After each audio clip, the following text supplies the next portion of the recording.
Este segundo módulo que lleva como título Investigación Criminal. Y tengo interés en comenzarlo con la mención del Decreto de Seguridad Individual del 23 de noviembre de 1811. Por la fecha, tenemos en cuenta la Revolución de Mayo de 1810, quiere decir que habían pasado un año y algunos meses hasta la sanción de este decreto de seguridad individual. Y lo más interesante para mí, y espero que también para los demás, es que la preocupación sobre las garantías del proceso penal estaban vigentes desde entonces.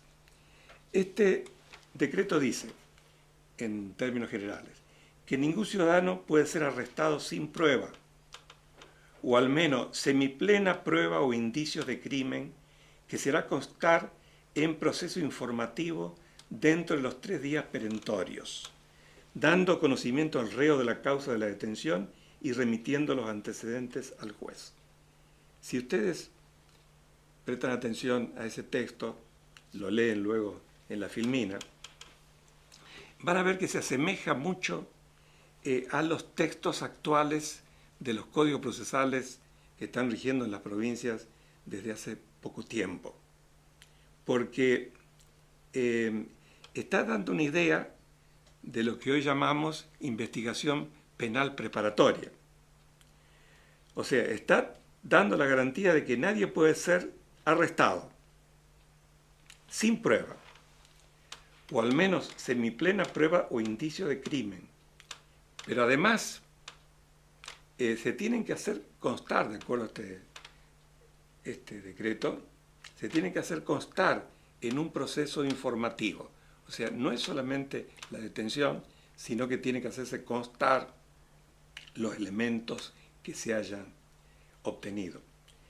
Pero además, dice el decreto de seguridad individual, que se tiene que poner en conocimiento del reo la causa de la detención, lo que es significativo y tiene hilación con lo que las garantías constitucionales norteamericanas que mencioné en el primer tramo.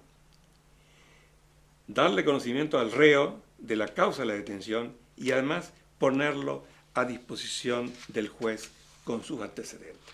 O sea, es prácticamente lo mismo, cambian los plazos, que está ocurriendo en el momento actual. Además, ese decreto dice: la casa del ciudadano es un sagrado cuya violación es un crimen. Fíjense qué frase, ¿no? También tiene coincidencia con la Carta Magna el hecho de que cualquiera puede entrar a una casa menos el rey si no tiene permiso de quien lo habita. Pero además es un recinto al que no se puede acceder salvo el consentimiento, porque si se accede sin el consentimiento y sin las formalidades legales es un crimen, lo que hoy está reflejado en el Código Penal argentino y está sancionado en los casos de allanamientos ilegales. Y además decía ese decreto de seguridad individual una cosa que también tiene relación con lo que dice la Constitución. Dice: siendo las cárceles para seguridad y no para castigo de los reos, toda medida que, a pretexto de precaución, solo sirva para mortificarlos, será castigada rigurosamente. Es lo que dice hoy el artículo 18 de la Constitución. Las cárceles de la nación serán sanas y limpias para seguridad y no para castigo de los reos que están en ella. Ya lo decía entonces el decreto de 1811. Quiero hacer un anticipo de cosas que me voy a referir luego. Este tema de que la casa del ciudadano es un sagrado. Porque hoy se supone que todos los que están operando en el sistema penal saben que no se puede entrar en la casa ajena sin orden de allanamiento o sin permiso del propietario.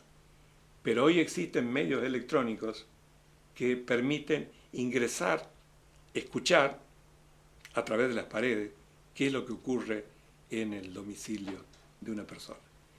Sobre este tema existen antecedentes, sobre todo jurisprudenciales en Alemania, y decisiones del Tribunal Supremo alemán que han tenido luego reflejo en el Parlamento alemán.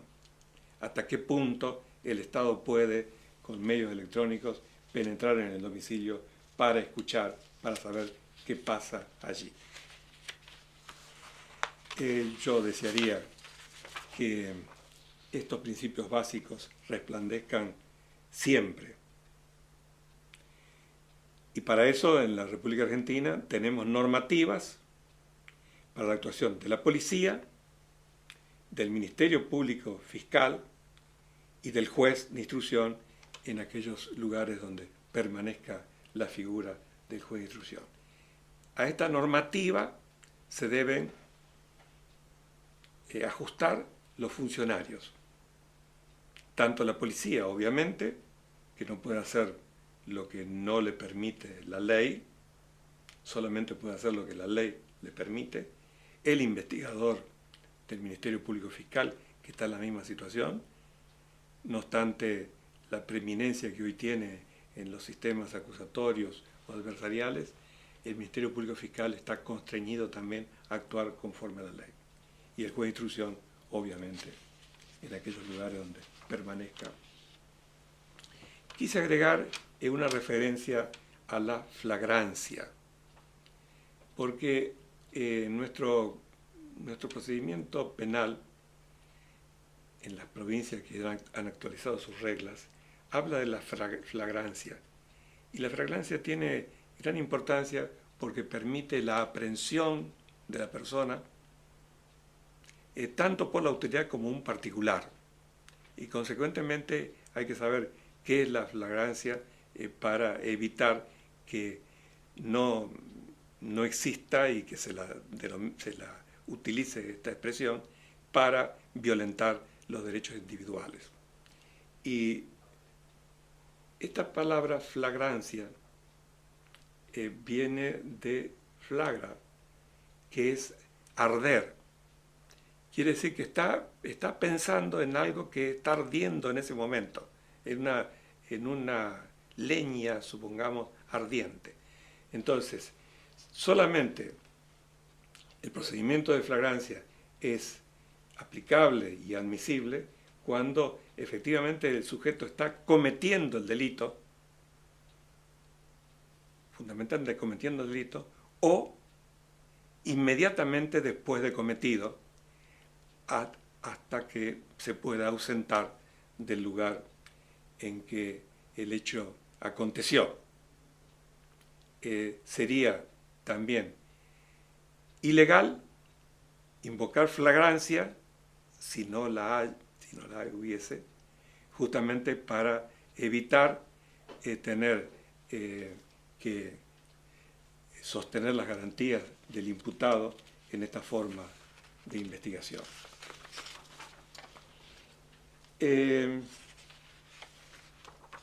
Yo agregué a las filminas que acompañan esta grabación, y en materia de investigación, la posibilidad de que se viole el secreto de las comunicaciones privadas. Nosotros, de acuerdo a nuestra Constitución, tenemos la posibilidad de que nadie, salvo la autoridad con causa justificada, intercepte los papeles y las comunicaciones privadas. Si esto ocurriese y lo cometiese un agente público, la consecuencia es la aplicación de los respectivos preceptos del Código Penal. Entonces, yo creo que acá lo más importante es saber, el funcionario que está a cargo de la investigación, puede ser la policía en los primeros momentos, o puede ser el fiscal en los casos en que haya investigación penal preparatoria dirigida por el fiscal, tienen que ajustar su conducta a la ley.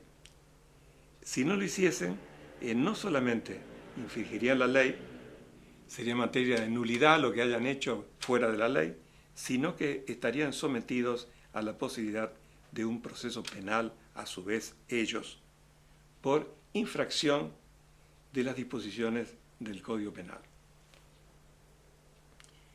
Esto también se refiere no solamente a la interceptación de los papeles.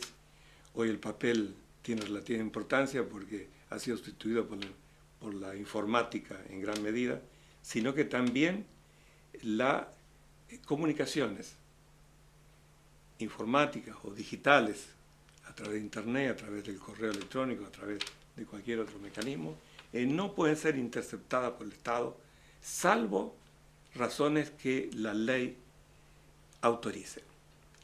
También, si son interceptadas por el Estado sin razón, sin fundamento, el funcionario que las realice también será sancionado, porque el Código Penal es hoy aplicable a esta situación, fundamentalmente en el artículo 153 de la ley 26.388, que fue incorporada al Código Penal.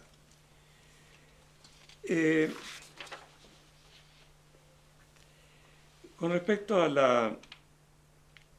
los registros domiciliarios, ya me he referido a la inviolabilidad del domicilio que garantiza la Constitución Nacional, y tengo que referir a el concepto de domicilio, que es un concepto amplio, y a la posibilidad de requisar otros ámbitos que no son concretamente domicilio.